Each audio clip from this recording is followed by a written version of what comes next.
I never thought a moment of embarrassment could cut deeper than years of quiet disappointment, but that Thursday evening proved me wrong. My name is Marcus, and I've been married to Evelyn for nearly 8 years. On paper, everything looked perfect. We had a beautiful home, a stable life, and what many would call the ideal relationship. But tonight, the facade shattered in the most public, humiliating way imaginable. It started at Evelyn's work celebration, a gathering of colleagues, friends, and a handful of extended family. I had been invited as her husband, assuming it would be a simple, pleasant evening, cocktails, laughs, light-hearted toasts. But from the moment we walked in, I could feel the tension simmering beneath her forced smiles. Evelyn had been unusually quiet all week, and I chalked it up to stress, deadlines, or maybe just fatigue. I never imagined she had planned something that would leave me feeling exposed in front of everyone I knew. We reached the center of the room, and she whispered something that still echoes in my mind. "You're going to thank me later for this." I laughed nervously, assuming it was a joke, but the glint in her I hinted otherwise. Then she made the first move. A comment subtle at first, aimed to correct me in front of our colleagues. A casual, mocking remark about my appearance, the way I smiled, the way I dressed. I tried to laugh it off, but Evelyn wasn't done. The jabs escalated quickly, sharp and cruel, drawing attention, and before I knew it, the room was quiet, eyes shifting from one person to the next. She laughed at her own words, the sound sharp, almost victorious, while I felt every ounce of my dignity drain from me. I remember standing there, frozen, unable to respond without making the scene worse. Humiliation wrapped around me like a heavy coat I couldn't shed. I wanted to disappear, to sink beneath the polished floorboards and vanish completely. But something in me refused to let this moment define me, and that refusal sparked a clarity I hadn't felt in years. If you're enjoying this story so far, make sure to like and share it. It could reach someone who needs to hear this. The room seemed to close in, every whisper and chuckle amplifying my discomfort.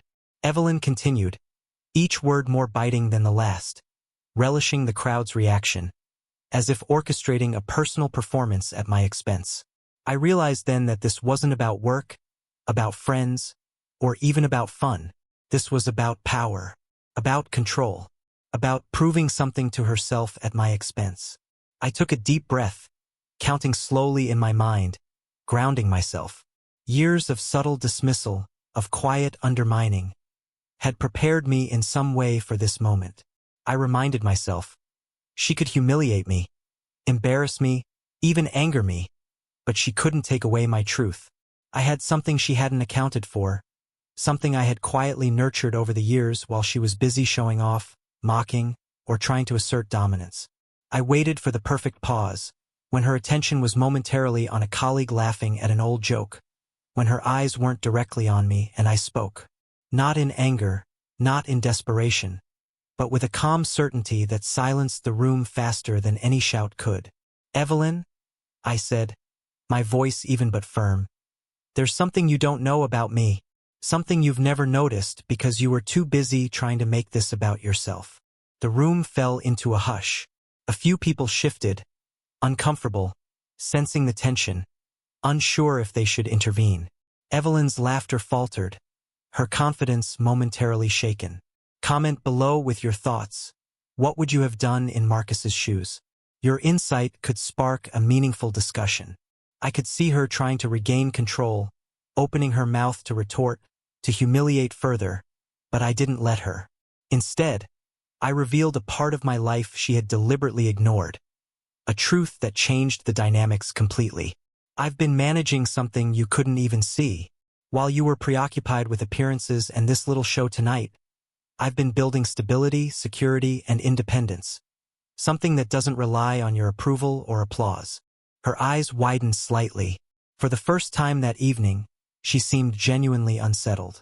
I continued, pacing my words carefully, using each one to reclaim the dignity she had tried to strip away. "And because of that, Evelyn, I'm no longer vulnerable to your games. You may humiliate me publicly, but you cannot control me anymore. Not in my life, not in my mind, and certainly not in my future." The effect was immediate. Whispers, Glances, murmurs. The crowd was stunned, unsure how to respond. Evelyn tried to smile, tried to laugh it off, but the uncertainty in her expression betrayed the power shift. For the first time that evening, I felt the tide turn. I paused, letting the words settle in the room, letting her realize that what she had intended as a show of dominance had backfired. There was a strange, almost intoxicating satisfaction in standing tall, in knowing that even amid humiliation, I had control over my response and my truth. Share your opinion in the comments. How far would you go to reclaim your dignity in such a situation? Let's get a discussion going. Evelyn's eyes flickered between disbelief and anger, and I could see the realization hitting her. The man she had thought she could control, humiliate, and belittle had always been stronger than she assumed. The room remained tense, silent, each person sensing that the dynamics had shifted completely. What she had hoped would be a spectacle of my embarrassment had become a revelation of her own miscalculation. I didn't rush, didn't yell, didn't need to. The calmness in my voice carried authority, a quiet strength that spoke louder than any argument. I continued, letting her feel the weight of her actions without saying a word directly to shame her. I've been working hard behind the scenes, Evelyn, I said. I've invested in myself, in my future, in things you couldn't see because you were too focused on proving dominance tonight. You humiliated me publicly, but the truth is, I never needed your validation.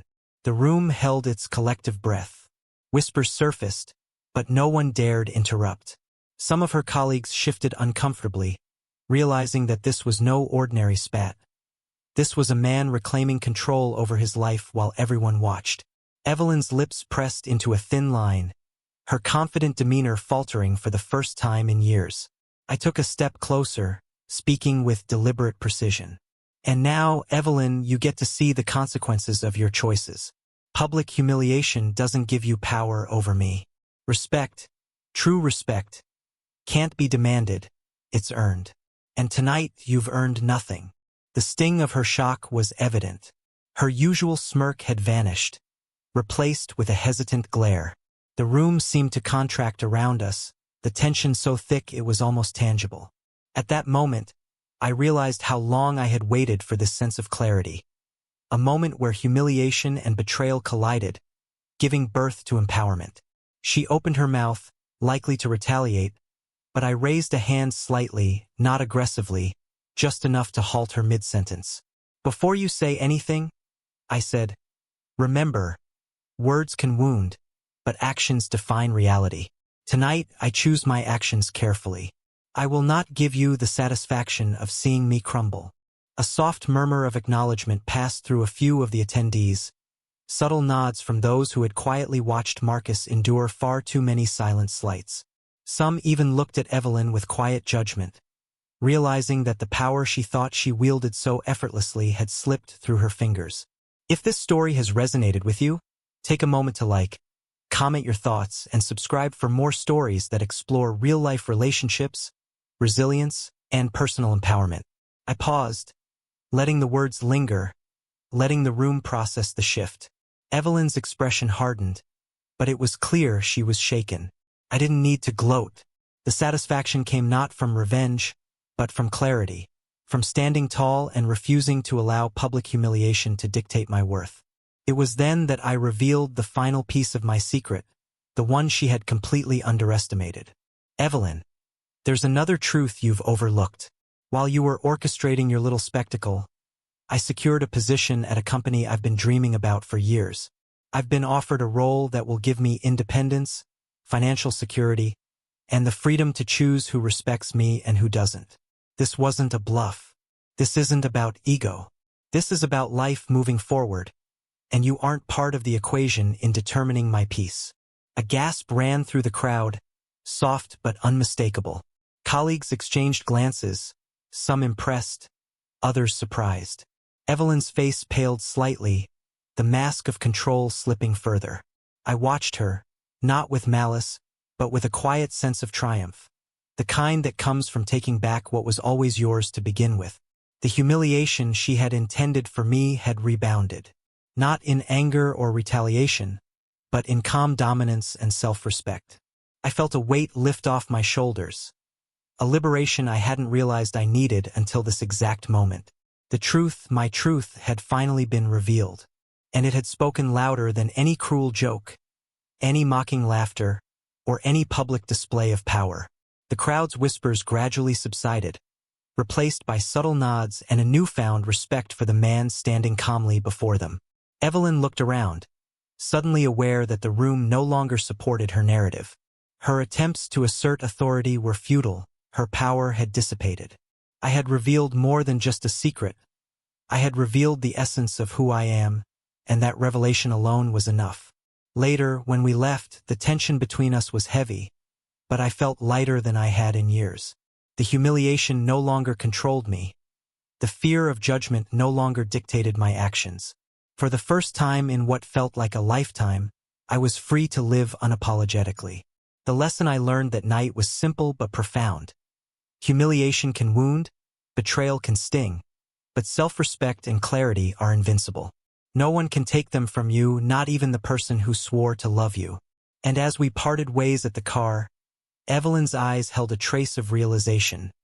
Not remorse, not anger, but acknowledgement. The story didn't end with drama. It ended with truth, strength, and the quiet power of standing firm when everything else is collapsing around you.